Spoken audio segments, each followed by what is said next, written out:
Bom dia a todos, a paz do Senhor Jesus Cristo. Estamos em mais um vídeo da verdade, da vida e da origem de toda a criação feita por Deus e todos os ensinamentos vindos da boca do próprio Deus que é revelado nas Escrituras Sagradas, que juntos com a verdadeira ciência, com a arqueologia e com a história antiga da humanidade, tudo isso junto forma um conjunto da verdade, da fé e do amor vindos de nosso Senhor e Salvador Jesus Cristo. Ontem vimos, no nosso último vídeo, nós vimos, irmãos, o falecimento de Sara, a matriarca da família de Abraão e mãe dos futuros descendentes que formariam a nação de Israel, o povo da promessa, a nação eleita de Deus, o povo propriedade particular de Deus. Agora vamos ver como ficou as coisas entre Abraão e Isaque, seu filho, depois do falecimento de Sara. E já sem a matriarca mãe, os acontecimentos daquela época foi o seguinte: Moisés nos conta assim: e era Abraão já muito velho, e o seu filho Isaque já estava com 40 anos, e ainda estava de luto da morte de sua mãe Sara. Então Abraão, vendo Isaque ainda abatido por causa da morte de sua mãe, chamou seu servo mais velho da sua casa, quem ele tinha de mais confiança, seu mordomo, com mais intimidade, e que este servo tinha acompanhado toda a trajetória da família de Abraão desde o começo. Chamou ele, tipo assim, digamos assim, irmãos, ele era mordomo que conhecia tudo na casa e organizava todos os bens e materiais de Abraão. Ele se chamava Eliezer. E Abraão disse a Eliezer: põe agora a tua mão debaixo da minha coxa, e jure agora diante do Senhor Deus dos céus e da terra, que não darás meu filho Isaque a nenhuma mulher daqui, desta terra de Canaã, que estamos morando agora, caso eu morra nessa terra dos cananeus. Por isso eu te entrego essa missão urgente. Vai para minha terra, lá em Ur dos Caldeus, na Mesopotâmia, de onde eu saí, e vai até a minha família, lá na terra dos caldeus, e de lá tu trarás uma moça do meio dos meus parentes para ser esposa do meu filho Isaque. Então o servo Eliezer respondeu a Abraão e disse: e se por acaso a mulher não quiser vir, o que eu faço? Terei que levar teu filho Isaque para a tua terra natal na Caldeia? Abraão então lhe diz: jamais permita que meu filho Isaque vá para a minha terra, onde eu saí, porque foi o próprio Senhor Deus dos céus que jurou e me mandou sair de lá da minha terra e me trouxe para cá, para esta terra, para esta terra prometida de Canaã, para que ela seja dos meus filhos, começando por Isaque, e que se formará mais tarde uma nação. E se a moça não quiser vir até esta terra para casar com meu filho Isaque, então tu estarás livre desse juramento que estamos fazendo agora, e seja feita a vontade do Senhor. Então Eliezer, o mordomo, prometeu e jurou ali na frente de Abraão, e Abraão disse a Eliezer: e o Senhor que enviará um anjo na tua frente, Eliezer, quando tu fores buscar a noiva para Isaque, meu filho, lá no meio da minha família. E como eu disse, se por acaso a mulher não quiser vir para cá, tu não poderás fazer nada, estarás livre desse juramento. Mas em nenhum momento Isaque pode ir para minha terra natal, pois esta terra aqui é a terra dele que o Senhor lhe deu e lhe prometeu. E assim o servo de Abraão, Eliezer, tirou a mão de debaixo da sua coxa, porque era assim que fazia o juramento naquela época de Abraão. Botava a mão debaixo da coxa da pessoa que estava pedindo o juramento, e a pessoa jurava. E assim confirmou o juramento diante de Deus. Bom, irmãos, o que nós vemos aqui é que para a formação de uma nação separada de todas as outras, Deus não quer misturas. A nova nação que Deus irá fazer tem que ser uma descendência só, ou seja, de Abraão, da sua família. Por isso, a ordem de Abraão é que Isaque não pode se casar com mulher dali da terra de Canaã, para onde ele foi. Pois todos os povos ali de Canaã são muitos idólatras demais, eram desenfreados. A família de Abraão até que estava na idolatria também, mas eles ainda tinham temor de Deus. Está entendendo? Era um ecumenismo misturado, né? Mas religião misturada, mas também eles serviam ao verdadeiro Deus. Só que Deus não aceita isso. Por isso que Deus mandou Abraão sair dali, porque já havia uma mistura de religiões, né? Adoravam o Deus verdadeiro e único, mas também adoravam um boneco, uma imagem de escultura feita. Entendendo? Eles honravam a Deus, mas tinha também outros deuses em casa, imagens de escultura que eles faziam, boneco de pessoas ou de animais, e adorava também, junto com Deus. E Deus não queria, Deus nunca quis a mistura de religiões, o chamado ecumenismo. Deus sempre mandou separar, ou adora a Ele somente, ou não está adorando a Deus, está se enganando. Quem acha que adora a Deus e pode adorar outros deuses falsos, está enganado. Quem gosta disso é Satanás. Porque Satanás sabe que Deus não quer isso. Então Satanás recebe, porque a pessoa está perdida. Quem acha que todas as religiões vão levar a Deus, é tudo que Satanás quer. Somente o Evangelho leva o homem a Deus e ao Senhor Jesus Cristo. Fora do Evangelho não existe religião nenhuma, denominação nenhuma que consiga me levar a Jesus Cristo. Todos os caminhos não levam a Deus, só há um único caminho que leva a Deus, o Evangelho e o Senhor Jesus Cristo. Fora disso, é a história de Trancoso, é o diabo, é a antiga serpente que está ensinando. Certo? Então, esta era a ordem de Deus. Mas como o povo da terra de Canaã, que Deus prometeu a Abraão para formar uma nação de Israel ali, era muito pior. Eles nem adoravam o Deus verdadeiro. Os deuses deles eram todos falsos, eles faziam aberrações piores do que a família de Abraão. Eles ofereciam filhos em altares ao deus Moloque ali na terra de Canaã. Eram verdadeiras aberrações. Por isso que Deus deu aquela terra ao povo de Israel, porque ele queria tirar aqueles povos dali. Os povos cananeus eram os piores povos daquela época em termos espirituais. Eles faziam coisas abomináveis, eles sacrificavam pessoas aos deuses falsos dele. Então Deus não podia suportar aquilo por muito tempo. Por isso que ele ia formar uma nação, e essa nação ia expulsar esses povos dali. Mas lá na terra de Abraão, de onde ele saiu, eles também tinham mistura. Mas eles não faziam sacrifício humanos a Deus nenhum. Ele tipo assim, seguiam ídolos. Como hoje em dia, né? A gente tem um ídolo jogador, o pessoal tem um ídolo jogador, um ídolo famoso, um popstar, e faz tudo por aquela pessoa, né? Segue aquela pessoa, né? O modo de vida daquela pessoa, ela passa para ela. Então é uma adoração, um tipo de adoração. Mas essa mesma pessoa diz que ele é só um ídolo.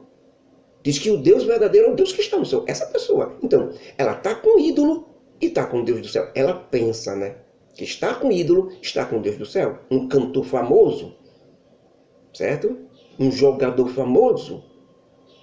Quer dizer, eles veneram, eles adoram, eles seguem demais essas pessoas que se tornam ídolo para o coração deles. Para essas pessoas, a vida desses atores famosos é tudo. Mas se perguntar a elas, você acredita que há um Deus no céu? Ela diz, não, há um Deus no céu que me criou. Aqui é apenas uma pessoa que eu admiro muito, ela diz. Mas Deus não quer isso. Nenhum ser humano deve ser ídolo, ou adoração, ou veneração, ou respeito demais, em nenhum momento. Deve se venerar, adorar unicamente a Deus. E as pessoas têm que ser respeitadas e amadas. Respeitadas e amadas. Adorada só tem que ser Deus. Ídolo só pode ser Deus. Pessoa que eu faço tudo por ela só pode ser Deus. Não pode ser a minha esposa. Não pode ser o meu filho. Não, eu faço tudo pelo meu filho. Não, está errado. Isso é ídolo. Você não faz tudo porque você não tem condições disso. Você só pode fazer tudo por Deus. Porque é Ele quem lhe dá o fôlego de vida. O seu filho, você só teve seu filho, não foi por causa de você, não foi você que fez, não. Foi Ele que fez. Tudo é dele, de Deus. Então é o único que deve ser admirado e adorado. Por isso o primeiro mandamento é amar a Deus sobre todas as coisas e de todo o coração. Amar a Deus sobre todas as coisas é sobre o pai, sobre a mãe, sobre o filho, papagaio, periquito, o que você imaginar. Deus é o único que deve ser adorado, reverenciado, seguido, amado. Sabe o que é que ele quer todo dia? Estão seguindo os ídolos pop nas redes sociais, né? Os ídolos fulano, ídolo ciclano, segue o modo de vida dele, ele posta ali nas redes sociais, e a pessoa fica seguindo ali, admirando aquelas coisas dele. Não. Isso não é um seguidor de Jesus Cristo. Isso é um seguidor do mundo. É um seguidor do jeito que o inimigo quer. Mas ele vai dizer que é cristão, que serve a Deus, que tem o Deus no céu. É a mistura de coisas. É isso que Deus condenou na família de Abraão. Por isso que mandou ele sair de lá. Certo? Aí agora Abraão diz que Isaac não pode voltar lá de jeito nenhum, porque foi de lá que saiu. Só que, para fazer essa nação separada, tinha que ser uma das pessoas da família de Abraão, uma moça de lá. Por quê? Porque eles ainda tinham um certo temor de Deus. Já o povo de Canaã não tinha de jeito nenhum, não conhecia nada do Deus de Abraão, do Deus verdadeiro. Por isso não podia misturar com o povo dali. Então, esta foi a missão dada por Abraão a Eliezer. Eliezer, para ele trazer a mulher ali de Canaã. Pois todos os povos ali de Canaã eram idólatras, adoravam deuses de pedras, imagens de escultura. Então Isaac, que vai herdar a promessa da bênção de Deus, ele tem que casar com uma mulher da família de Abraão, para preservar a descendência. E outra coisa muito importante ainda, Isaac jamais poderia voltar à terra natal de Abraão, ou dos caldeus, na Mesopotâmia. E por que isso? Porque Abraão fez um juramento a Deus de sair de lá, da sua família, dos seus pais, e vir para onde ele mostrou a ele, que é a terra de Canaã, que é a terra da promessa, para fazer uma nação santa ali, separada de todas as outras nações da terra. Se Abraão ou Isaac retornar à terra de um dos caldeus da sua família, a terra natal de Abraão, então a promessa está quebrada.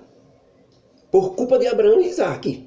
Por isso Abraão diz a Eliezer com todas as forças: em hipótese alguma, Isaac voltará para a terra de natal, para a minha terra natal, para a minha família.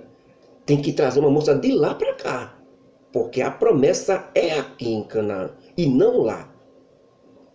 E que ele abrisse mão de tudo, menos disso. Abraão disse a Eliezer: olha, você pode abrir mão de tudo, menos disso. De levar Isaac para lá. Não pode de jeito nenhum, é a ordem direta. Senão tudo estaria perdido. Ou seja, irmãos, para nós hoje, isso é regra de Deus. É quem segue a regra de Deus, mesmo achando que, não, mas isso aqui a gente pode fazer assim, tá também na vontade de Deus. Que história é essa de estar também na vontade de Deus? Isso é coisa de homem. Isso é tudo que a antiga serpente quer. É que você invente norma, mas isso aqui também Deus aceita. Isso aqui também está dentro. É a sua, rapaz. E você quer dar uma verdade nisso usando o nome de Deus.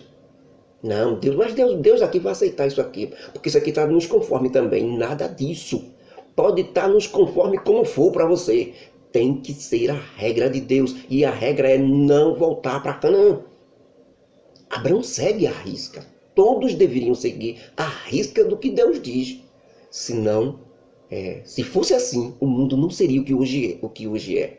Essa abominação é porque insiste em não querer seguir as regras de Deus, fazer regrinhas diferentes, né? Botar um artigo diferente. Deus coloca uma regra, aí ele bota uma contra-regra em cima da regra de Deus, vai mudando para aqui, mudando para ali, quando Deus vê, pronto. Já não está mais a regra de Deus, já está a regra do homem, da religião, da denominação. É a regra de Deus. Abraão é seguir as regras de Deus e não as coisas que a gente pensa ou imagina. E quando Abraão diz isso, olha, não é para seguir sua regra não, viu, Eliezer? Porque Eliezer deu logo a coisa, quando prometeu, disse logo a Abraão: mas se a moça não quiser vir, o que é que eu faço? Quer dizer, uma nova regra, né? Já está estabelecendo uma nova regra. A regra é ir buscar a moça lá. Mas ele diz logo: e se a moça não quiser vir, o que é que eu faço? Está entendendo? Quer dizer, eu posso levar Eliezer para lá? Aí é quando Abraão entra logo e corta logo. Nada disso, nada disso. Se por acaso a moça não quiser vir com você para aqui, para Isaac, só tem uma coisa: você está livre do juramento, acabou-se. Mas não invente regra não. Não bote regra na coisa não, viu? Você está livre do juramento. O que você está jurando agora, você está livre dele. Se a moça disser: eu não vou, pronto, você está livre do juramento. Mas, pelo amor de Deus, não invente regra. Não bote regra aí. A ordem de Deus é essa: Isaac e eu temos que ficar aqui. Certo? É como Abraão quisesse dizer a ele: faça como eu estou lhe dizendo, porque foi assim que eu escutei de Deus. E hoje em dia, irmãos, quanto não está quebrando essa regra, né? Às vezes a pessoa recebe a mensagem de Deus e as pessoas ficam colocando contra-regras dentro da mensagem. Querendo coisa, porque ela acha na mente dela que ela não pode determinar nada. É conforme o que Deus falou, irmãos. Está escrito, tá, a Bíblia está aí. Siga essas regras do Evangelho, não tem como você se perder. Agora, siga as regras de Jesus Cristo, que ele ensinou no Evangelho, viu? Não invente regra nova, não. Porque você vai estar perdido, mais perdido do que aquele que nunca conheceu o Evangelho. Disse o próprio Senhor Jesus Cristo, que aqueles que estão lendo os Evangelhos dele, vendo as regras que ele ensinou, e hoje, né, religiões, denominações, até pessoas que se dizem seguidores de Jesus Cristo, fazer contra-regras, né? Mas Jesus Cristo ensinou assim, amar o próximo como a ti mesmo. Mas ninguém consegue isso, porque a gente tudo é fraco, a gente não consegue não. Aí aborrece o inimigo.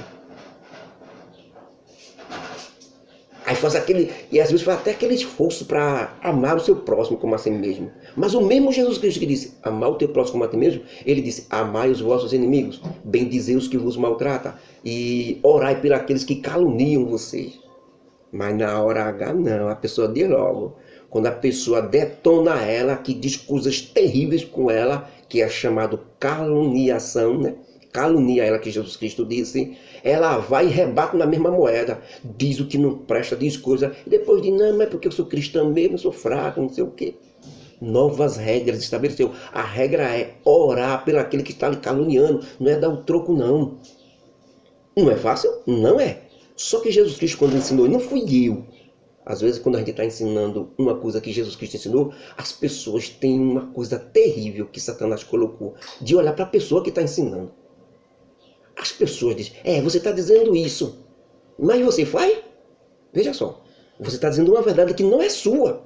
Você está dizendo uma verdade de Jesus Cristo. Mas como é você que também é fraco igual a ele, que está dizendo, aí ela diz, e você faz? Quer dizer, ela não percebe que quem está ensinando não é a pessoa que está dizendo. Quem está ensinando é... Então ele tem que ir para Jesus Cristo perguntar. E tu faz? Vai! Eu duvido você ir para Jesus Cristo e perguntar a ele, amar os vossos inimigos. Jesus, tu faz isso? Vai perguntar? Duvido que você pergunte. Mas se uma pessoa perguntar, pegar esse ensinamento de Jesus Cristo, ensinar ela não quer cumprir. Isso é o primeiro objetivo dela, não cumprir isso que Jesus Cristo ensinou. E ainda para criar aquela capa em cima dela, que Satanás faz isso, cria a capa em cima da pessoa, para a pessoa ficar presa ali para ser condenada, para criar essa capa, aí ela olha para a pessoa e diz, tu faz isso? É como se dissesse, não pode me ensinar. Se não pudesse, irmão, se não pudesse fazer isso, ninguém podia pregar o Evangelho. Por que as pessoas, os pregadores pregaram o Evangelho? Eles cumpriram tudo? Claro que não. Todos eram pregadores. Mas o Evangelho é para ser pregado, e para ser dito e para ser ensinado. Não importa quem está dizendo. Você não tem que olhar para quem está falando. Você tem que olhar que é uma verdade que veio de Jesus Cristo. E Jesus Cristo deu condições para você fazer? Deu. Amar o inimigo é muito difícil, meu irmão. É muito difícil amar o inimigo, certo? Mas o que foi que ele colocou dentro de você para você fazer isso? O Espírito Santo de Deus, que é Deus, está dentro de você. Faça com que o Espírito Santo domine a sua vida para você ver que você não faz maior do que amar o inimigo. Os cristãos antigos, eles davam as suas vidas. Eles cantavam hino nas fogueiras, quando a fogueira era queimada, porque eles não queriam negar o nome de Jesus Cristo, tocava fogo nos pés dele. Eles eram queimados vivos pelo soldado romano e cantavam hinos nesse momento. Você sabe por que eles fizeram isso? Porque eles eram mais fortes do que eu? Porque eles eram melhores do que tudo? Não, porque o Espírito Santo estava dentro deles. É o Espírito Santo que dá força para você fazer qualquer coisa que Jesus Cristo ensinou. Jesus Cristo ensinou essas coisas a nós, irmãos. Não é? Quando ele ensinou essas coisas, irmãos, é porque a gente pode fazer. A gente só não faz porque a gente é ruim e não quer. A gente não dá ênfase ao Espírito Santo. A gente ignora o Espírito Santo dentro da gente. Muitas coisas que ele ensina que é verdade, você não aceita porque o seu eu é que domina, você é que manda. Eu estou falando de discípulos de Jesus Cristo, viu? Estou falando dos verdadeiros. Cresce aquele ego no coração, isso não. Acha que é ele que pode fazer e não deixa o Espírito Santo dominar. Os discípulos seguiram direitinho, foram mortos, viveram uma vida de sofrimento nessa terra. Sabe por quê? Porque eles deixavam o Espírito Santo dominar a vida deles. Sabe por que os cristãos, a maioria dos cristãos e muitos discípulos do Senhor Jesus Cristo estavam vivendo uma vida de bem boa nessa vida? Porque não deixa o Espírito Santo dominar. Porque se deixar o Espírito Santo dominar a sua vida, você vai se tornar algo muito forte para Deus e Satanás não vai querer isso. O mundo vai se voltar contra você. As pessoas vão se voltar contra você do nada. Porque você é o alvo e o mundo está perdido. Então, quando tudo estiver bom na sua vida, se lembre sempre disso. Então, irmãos, esta era a missão do mordomo Eliezer. Ele pegou 10 camelos que pertenciam a Abraão, já que tudo de Abraão era Eliezer quem administrava, e com consentimento e ordem de Abraão, Eliezer foi para a Mesopotâmia, para a cidade de Naor, para Ur dos Caldeus, na terra natal de Abraão. Isaac ficou lá com seu pai, aguardando ansioso o retorno de Eliezer e a sua nova esposa chegar. E quando Eliezer já estava perto da cidade de Naor, que era o irmão de Abraão, parou os jumentos perto de um poço de águas, esperou a hora em que as moças saíam para pegar água no poço. E Eliezer orou a Deus, dizendo: Ó Senhor Deus de meu senhor Abraão, estou aqui em pé, junto a esta fonte de águas. E esse é o local que as moças dessa cidade, a quem pertence a família do meu senhor Abraão, vem tirar água. Se tu queres, meu Deus, fazer bondade para o teu servo Abraão, então me dê um sinal. Mostre-me que a moça que vier primeiro aqui pegar a água, e eu pedir a ela que me dê água de beber, e ela disser: não só vou dar de beber a você, mas darei a todos os teus camelos água também, então eu terei a certeza, Deus, que esta moça é a que tu preparou para Isaque, o filho de meu senhor Abraão. E nisso, meu Senhor Deus, estarás fazendo bondade para Abraão. Mas, meus irmãos e amigos, antes que Eliezer terminasse essa oração a Deus, Rebeca, filha de Betuel, que é filha de Milca, a mulher de Naor, que é o irmão de Abraão, ou seja, ela é filha de Betuel, prima de Isaac. O primo de Isaac. Rebeca, então, é neta de Naor, o irmão de Abraão. Rebeca estava saindo da cidade com um cântaro e o balde de água no seu ombro, e Rebeca era muito bela e formosa à vista. Ela era virgem e não havia conhecido homem algum, exatamente como sua irmã mais velha também. Ela desceu até a fonte, encheu seu cântaro e subiu. Então Eliezer, o servo de Abraão, correu e encontrou ela e disse: eu te peço, deixa-me beber um pouco da água do teu balde. E ela respondeu a ele: pode beber, meu senhor. Abaixa o balde e deu água para Eliezer beber. E quando Eliezer terminou de beber, ela disse: agora tirarei água para todos os teus camelos beber. E despejou o restante de água do balde no bebedouro de Eliezer e correu, pegou mais água na fonte e deu de beber a todos os camelos que estavam com Eliezer. E Eliezer ficou de boca aberta com aquilo, super admirado, ficou sem palavras e disse consigo mesmo: será que esta moça não é a que Deus vai confirmar? Com certeza. E vocês sabem por que essa admiração toda, irmãos? Uma pausazinha aí nessa história. Sabe por quê? Não? Então vocês também ficarão admirados com aquilo que eu vou dizer agora. Pois, além da oração de Eliezer, o seu cumprimento, que deixa ele admirado, tem outro fato mais forte ainda. Vejam só. Vamos ver quantas vezes Rebeca tirou água do poço para dar de beber aos 10 camelos de Eliezer. Segundo a Enciclopédia Mundial Animal, um camelo consegue beber 120 litros de água em 10 minutos. E consegue retirar água dentro de si no deserto durante 8 dias seguidos. Certo? Por que 120 litros ele consegue beber? Porque ele vai conseguir ficar com essa água até 8 dias seguidos no deserto. Por isso que o meio de transporte é o camelo no deserto. Então, só para termos uma ideia, porque é claro que Rebeca não deu 120 litros de água a cada camelo, porque assim ela teria que carregar 1.200 litros de água. Só queremos mostrar que foi um esforço demais da parte dela. Mas digamos que o balde dela fosse de 20 litros. Para cada camelo, ela tiraria 11 baldes de água, ou seja, 120 litros de água para cada camelo. E seria ao todo 110 vezes que ela tiraria a água para dar de beber aos 10 camelos de Abraão, de Eliezer. O que queremos dizer com isso? É claro que ela não fez isso exatamente nos mínimos detalhes matemáticos, mas é óbvio que essa moça simplesmente fez algo pesado, dando de beber aos camelos de um desconhecido que ela havia conhecido ali naquele momento. Isso não era normal nem comum. Isso admirou demais Eliezer, o mordomo de Abraão, que todo encantado com ela disse logo: será que o Senhor Deus confirmou a minha missão? Vou tirar a prova agora. Então, quando Rebeca termina de dar água aos camelos, ele pega o pendente de ouro de meio ciclo de peso e 2 pulseiras para suas mãos de peso de 10 ciclos de ouro e pergunta a Rebeca: de quem és filha? E ela responde: eu sou filha de Betuel, que é filho de Milca, esposa de Naor. E ainda tem mais, diz Rebeca para Eliezer: na casa de meu pai tem palha, pasto, local para passar a noite, se você quiser.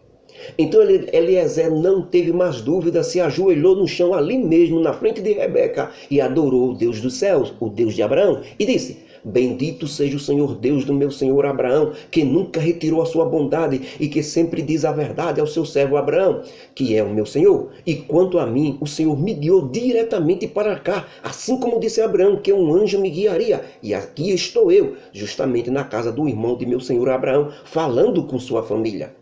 E Rebeca, quando viu isso de Eliezer e percebeu que ele era servo de Abraão, da família do seu avô Naor e do seu pai Betuel, correu para a casa e disse tudo à sua mãe, que era Milca. E Rebeca também tinha um irmão chamado Labão, que não podia ver riqueza, nem dinheiro na vida, que logo queria se beneficiar. Labão, quando viu o pendente de ouro e as pulseiras de ouro que sua irmã Rebeca estava mostrando à sua mãe Milca e conversando com sua mãe, e ao mesmo tempo ele ouviu Rebeca dizendo que o homem que tinha dado aquelas coisas a ela era viajante e era da família do seu avô Naor. Labão não perde tempo e correu até Eliezer, o mordomo de Abraão, e aí que ainda estava na fonte de água, esperando Rebeca voltar, e disse Labão: Eliezer, entra, bendito do Senhor, porque tu estás aí fora, pois já preparei a casa e o lugar para os camelos. Então Eliezer e os homens que estavam com ele, todos servos de Abraão, e os camelos entraram, se lavaram seus pés, com toda a hospitalidade que Deus ordena ao estrangeiro viajante quando chega para você. E à noite sentaram à mesa para jantar na casa de Betuel, pai de Abraão, e pai de Labão e Rebeca, que são os netos de Naor, irmão de Abraão. E colocaram comida para Eliezer comer, junto com os homens que estavam com ele. Mas Eliezer disse que não comeria nada, enquanto não dissesse a todos ali a sua missão, o porquê dele estar ali.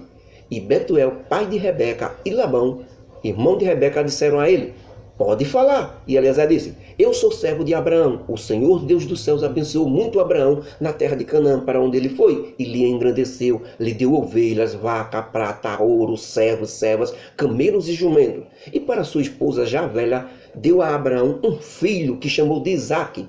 E Abraão deu a ele tudo quanto ele tem. Mas meu senhor Abraão não queria que Isaque se junte com mulheres lá da terra de Canaã, de onde nós viemos. E me fez jurar a ele que eu viria aqui na sua família, na casa do seu pai, para levar uma jovem para Isaque, seu filho. E me disse ainda mais que o Senhor Deus lhe enviaria um anjo da minha frente para indicar o local que eu chegaria.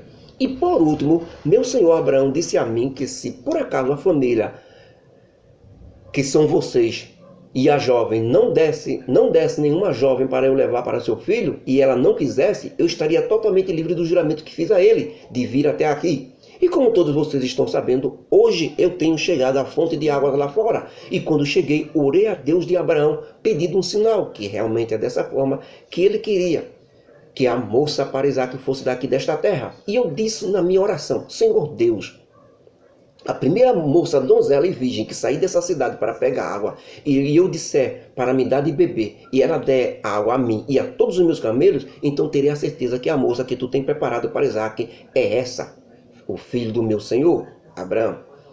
E quando acabei de falar com Deus, Rebeca, a tua filha Betuel, saiu até o poço para pegar água, e pedi de água a ela para beber, e ela não só deu de beber a mim, como também a todos os meus camelos. E fiquei maravilhado com aquilo, e perguntei a Rebeca de quem ela era a filha, e ela disse: eu sou filha de Betuel, que é filha de Milca, esposa de Naor, irmão de Abraão, meu senhor. Então eu percebi que ela era filha de Betuel, e que tu és filho de Naor, irmão do meu senhor. Percebi que esse negócio era de Deus, então me inclinei em terra e adorei ao Senhor Deus dos céus e Abraão, meu senhor, que me encaminhou na verdade até aqui, sem errar o caminho. Então neste momento mandei rapidamente os pendentes de ouro e a pulseira de ouro para que Rebeca desse notícia aqui, como estamos vendo agora. Agora, pois, Betuel, eu, Eliezer, mordomo de Abraão, te digo, a tu e a teu filho Labão, Se há bondade da vossa parte de aceitar este negócio de Deus de enviar vossa filha para Isaque, então me respondam agora, porque se disserem não, irei continuar na minha procura. E se disserem sim, voltarei para meu senhor Abraão com a minha missão cumprida. Irmão, depois deste grande discurso de Eliezer, Betuel e Labão disseram a ele: do Senhor procedeu esse negócio, não podemos dizer nem sim nem não. Rebeca está aqui. Se ela disser sim, você pode tomá-la e levá-la para o seu parente, o nosso parente, e seja mulher do teu Senhor, como o Senhor disse. O Senhor Deus disse. Então Eliezer, servo de Abraão, depois de ouvir essas palavras, inclinou-se em terra diante de Deus para agradecer a Deus por tudo, e depois levantou-se e pegou as joias de prata, as joias de ouro, os vestidos, deu a Rebeca, também deu coisas preciosas ao irmão Labão, a Betuel, seu pai, também presenteou a mãe de Rebeca, Milca. No final, todos banquetearam-se e beberam-se, comemorando por toda a noite. Pela manhã, Eliezer se levantou, arrumou tudo para voltar a Abraão, seu senhor. Mas eles, porém, disseram: não fique Rebeca conosco aqui, mas alguns dias, ou até mesmo uns 10 dias, para podermos nos despedir dela. Mas Eliezer disse: por favor, não nos impeça de ir agora, pois estou vendo que Deus está determinando tudo isso rapidamente. Deixe-me partir, pois estou vendo que o Senhor me impulsiona a isso para ir embora. Então Betuel e Labão disseram: vamos fazer outro sinal com Deus? Vamos chamar Rebeca aqui e perguntar. Se ela disser rapidamente eu irei, é sinal de que Deus quer esse negócio urgentemente. Se não, ela ficará aqui alguns dias. E Eliezer concordou, pois já estava firme na direção de Deus. E quando Rebeca chega, diz rapidamente a Eliezer: eu irei agora. Então Betuel, seu pai, e Labão, seu irmão, deram a bênção a Rebeca e mandaram ela para Isaque junto com suas moças que serviam a ela e trabalhavam para ela. E ainda disseram a ela: ó nossa irmã, seja tu a mãe de milhares e de uma nação grande, e que a tua descendência possua a terra dos seus inimigos. Então Rebeca subiu no camelo e seguiu Eliezer e os servos de Abraão que estavam com ele. Ora, irmãos, Isaque já tinha vindo do poço Belai-Roi, porque tinha ido ao campo para orar a Deus. E quando ele levantou os olhos e viu os camelos se aproximando, Rebeca também olhou firmemente e viu Isaque em pé, esperando a caravana chegar. Foi amor à primeira vista. Ela, Rebeca, pergunta a Eliezer: quem é aquele em pé na frente? E olhando para cá, e Eliezer responde: aquele é Isaque, o meu senhor. Ela rapidamente, muito feliz com a alegria de Deus em seu coração, amou Isaque naquele momento, irmãos, e colocou o véu sobre o seu rosto, porque esse era o costume das moças virgens naquela época, prometida a um noivo. Ou ela botava o véu sobre o seu rosto. É um tipo de lenço que ficava sobre o seu rosto, para o seu noivo não ver o seu rosto. E assim que chegaram perto de Isaque, Eliezer contou a ele tudo que Deus fez durante essa sua viagem até o dos caldeus, para que ele trouxesse essa jovem Rebeca para ele. Isaque, muito feliz, com o coração transbordando de felicidade, pegou Rebeca em cima do camelo e a levou para a sua tenda, que era a tenda de sua mãe Sara, que havia falecido antes. E com muito amor recebeu Rebeca como esposa e amou ela demais. E assim finalmente Isaque ficou consolado depois de ter perdido a sua mãe Sara. Livro de Gênesis, capítulo 24, versículos 1 até o 67. Que a graça do nosso Deus, o amor de Jesus Cristo e as consolações do Espírito Santo estejam conosco hoje e para sempre. Amém. Que Deus nos abençoe.